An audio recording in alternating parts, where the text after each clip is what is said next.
એના માટે જમવાનું લાવી છું બાપુ. બકા, તમે આમને બાપુ કહો છો?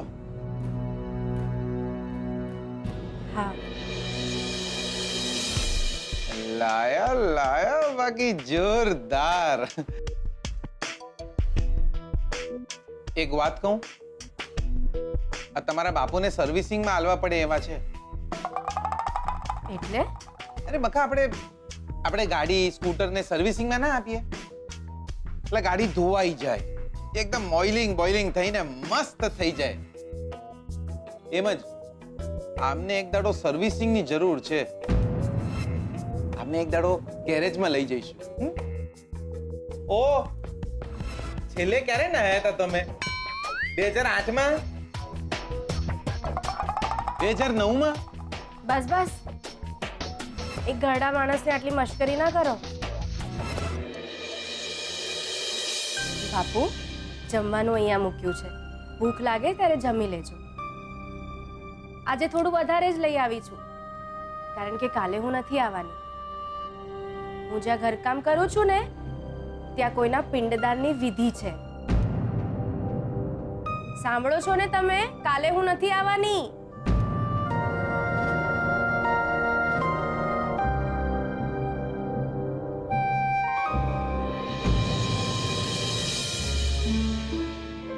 અરે આ ફરી મળશે.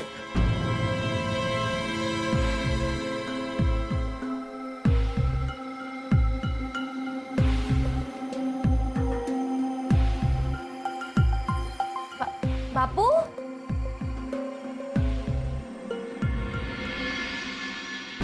બાપુ ક્યાં ગયા હશે? એમની મારામારીનો ટાઈમ થઈ ગયો છે.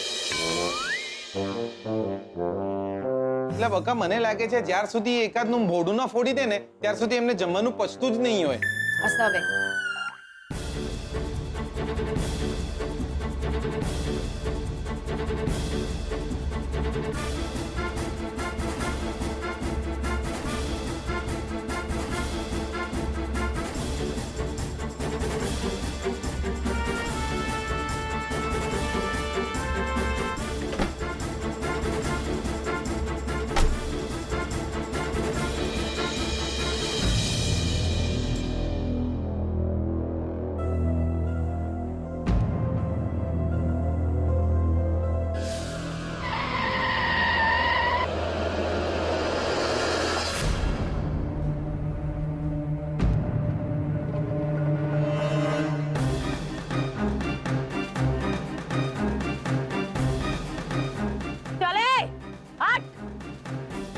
મરવું છે કે શું?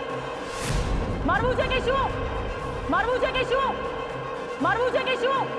તારે મરવું હોય તો ગાડી પાછળ લઈને ફૂલ સ્પીડમાં લાવું. બોલ, ફૂલ સ્પીડમાં લાવું. બોલ, ફૂલ સ્પીડમાં લાવું. બોલ, ફૂલ સ્પીડમાં લાવું. બોલ. એ સાંભળે છે? સાંભળે છે? સાંભળે છે?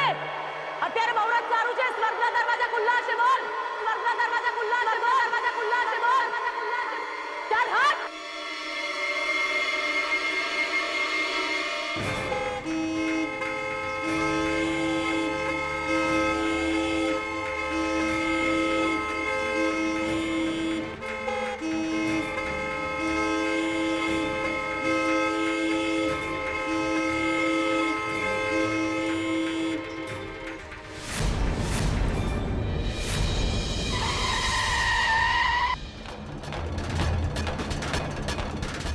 પછી ફરીથી વચમાં આવ્યો ને તો બ્રેક નહીં મારું.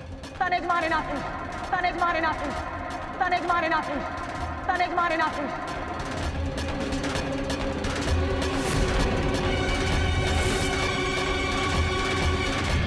એક વાત કહું બકા, તમારા અને શોધન કરતા એક વાતે હું નસીબદાર છું. કઈ વાત? મારી પાસે બાપા છે. બકા, બાપા તો હોવા જ જોઈએ. જેમને આપણને જન્મ આલ્યો હોય એ લોકોને મરતા કઈ રીતે જોઈ શકાય?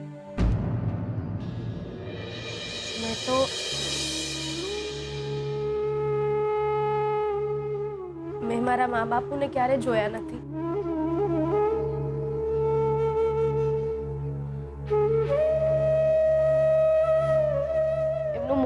મને યાદ નથી.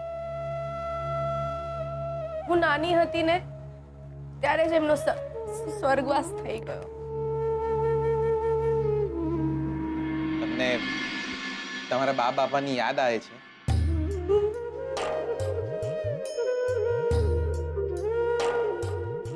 એ જીવતા હોત તો. તમે એમને જ્યારે બાપુ કહ્યું ને ત્યારે જ હું સમજી ગયો હતો કે તમને તમારા બા બાપા યાદ આવી ગયા. કાકા એક વાત કહું, તમારા બા બાપા છે ને નક્કી સ્વર્ગમાં જ હશે. તમને કેવી રીતે ખબર? જે પોતાના બાપાને બીજા ઘરડા માણસમાં જોએ એમના માવતર સ્વર્ગમાં જવાને જ લાયક હોય.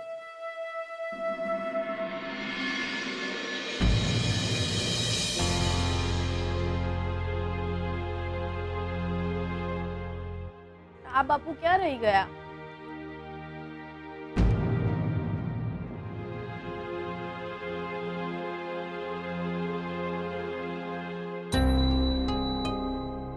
બાપુ, તમે ક્યાં ગયા હતા? આ શું લાવ્યા છો? પેલા જમવાનું તમે લઈને આયા હતા.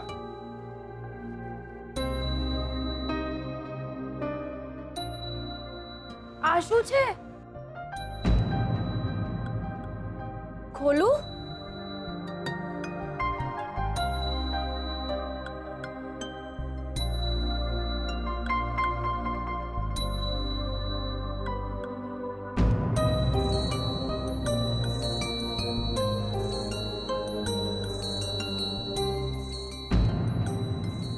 એટલે શું છે આ બધું?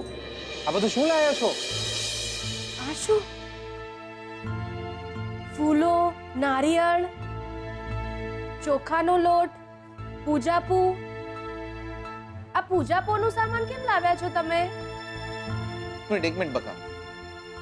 આ બધો સામાન એ એટલા માટે લાયા છે, આપણે એમને કહ્યું ને કે પિંડદાનની વિધિ છે.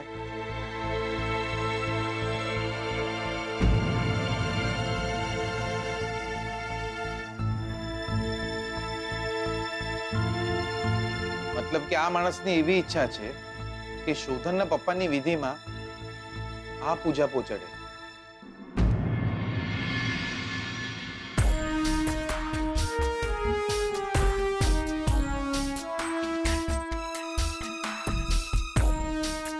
કોણ છો તમે? તમને આ વિધિની ખબર છે? આ પૂજાપાનો સામાન તમે અમને કેમ આપ્યો? કોણ છો તમે? તમને ખબર છે અંતિમ વિધિમાં શું હોય? યાર, આ બધી વસ્તુઓ તો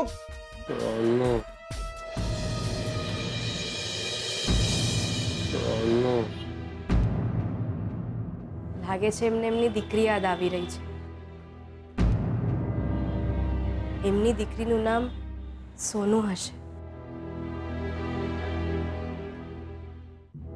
આ બધો પૂજાપોનો સામાન એમને આપણને આપ્યો, એનો મતલબ કે એમની દીકરી સોનુ મરી જઈ હશે. સોનુ.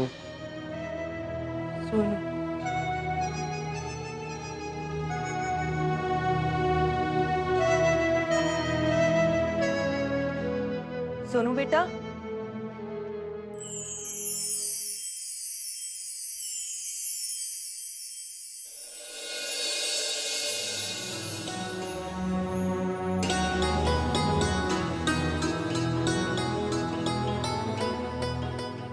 શું કહું તે હું?